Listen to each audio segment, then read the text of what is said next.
তামিম ইকবাল আন্তর্জাতিক ক্রিকেটকে বিদায় বলে দিয়েছেন ১ মাস আগে। ক্রিকেট ছাড়লেও ঘরোয়া ক্রিকেট চালিয়ে যাবেন আরও কিছুদিন। খেলা ছাড়ার আগে নিজেকে সংগঠক হিসেবে গড়ে তুলতে চান তিনি।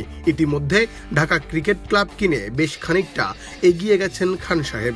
ফরচুন বরিশালের স্বত্বাধিকারী মিজানুর রহমানের সঙ্গে যৌথ বিনিয়োগে গুলশান ক্রিকেট ক্লাব কিনেছেন তামিম।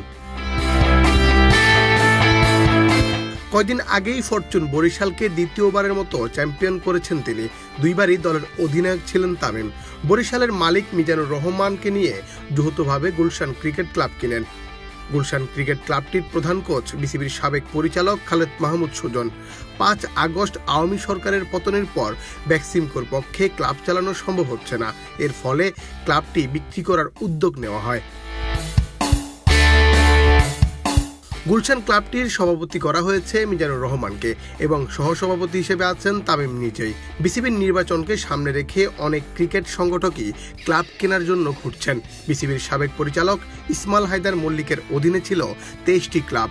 অনেকে সেসব ক্লাবের মালিকানা পেতে চেষ্টা চালাচ্ছেন।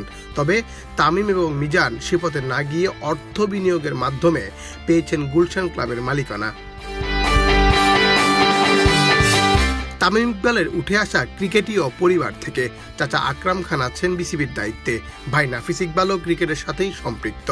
তামিমকে আনুষ্ঠানিকভাবে ক্রিকেট ছাড়ার আগে দেখা গিয়েছে ধারাভাষ্য করতে। এবার নতুন পরিচয় তিনি ক্রিকেট সংগঠক। এই বছরের অক্টোবরে আছে বিসিবির নির্বাচনকে সামনে রেখে অনেকেই ক্লাব কেনার চেষ্টা চালাচ্ছেন। পরিচালক পদে নির্বাচন করা না গেলেও থাকে কাউন্সিলর হওয়ার সুযোগ।